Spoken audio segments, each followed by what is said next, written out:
ஜெயலலிதா சொத்து சேர்ப்பு வழக்கில் அவரது தோழி சசிகலா, இளவரசி, சுதாகரன் ஆகியோரும் தீர்ப்பை எதிர்நோக்கியுள்ளனர். ஜெயலலிதா தான் சேர்த்த சொத்துக்களை 32 நிறுவனங்களில் முதலீடு செய்துள்ளதாகவும், அவரது தோழி சசிகலா பல நிறுவனங்களில் போலி பங்குதாரராக சேர்க்கப்பட்டுள்ளதாகவும் சொத்து குவிப்பு வழக்கில் குற்றம் சாட்டப்பட்டுள்ளது.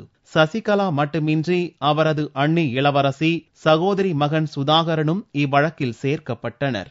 ஜெயலலிதா மற்றும் குற்றம் சாட்டப்பட்டுள்ளவர்கள் முதலீடு செய்துள்ள 32 நிறுவனங்கள் பல்வேறு இடங்களில் இருந்தாலும் இதன் வங்கிக் கணக்குகள் போயஸ் தோட்டத்து முகவரியை தான் காட்டுவதாகவும், எனவே ஜெயலலிதாவின் பினாமிகளாகவே சசிகலா, இளவரசி, சுதாகரன் செயல்பட்டனர் என்பதும் குற்றச்சாட்டு.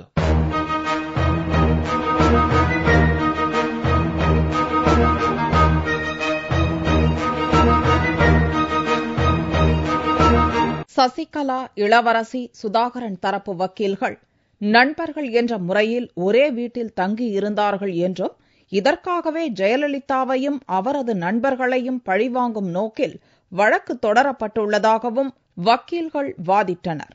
மேலும் சசிகலா வசதி படைத்தவர் என்றும், ஜெயலலிதாவும் சசிகலாவும் 2 நிறுவனங்களில் மட்டுமே பங்குதாரர்கள் என்றும் வக்கீல்கள் வாதத்தை முன்வைத்தனர்.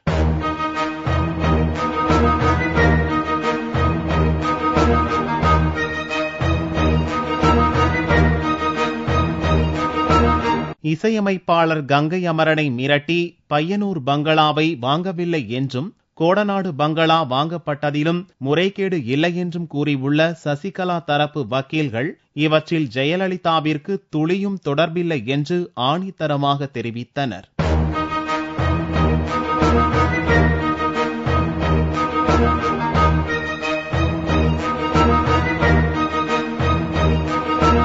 சுதாகரனின் திருமண செலவுதான் இவ்வழக்கில் பூதாகரமாக எடுத்துக் கொள்ளப்பட்டிருந்தது.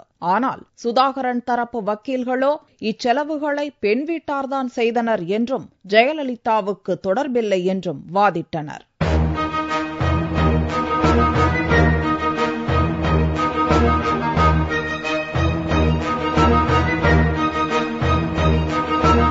முதல்வராக இருந்த ஜெயலலிதா இவ்விழாவிற்கு வருகிறார் என்று தெரிந்து உற்சாக மிகுதியில் அதிமுகவினர் தங்களது சொந்த செலவில் ஆடம்பரப்படுத்திவிட்டனர் என்றும் வக்கீல்கள் தெரிவித்தனர்.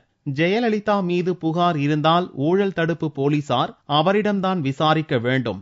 அதற்கு பதிலாக ஒரே வீட்டில் இருந்தனர் என்பதற்காக சசிகலா, இளவரசி, சுதாகரனை இவ்வழக்கில் சேர்த்துள்ளதாகவும் அவர்கள் தரப்பில் வாதிடப்பட்டுள்ளது.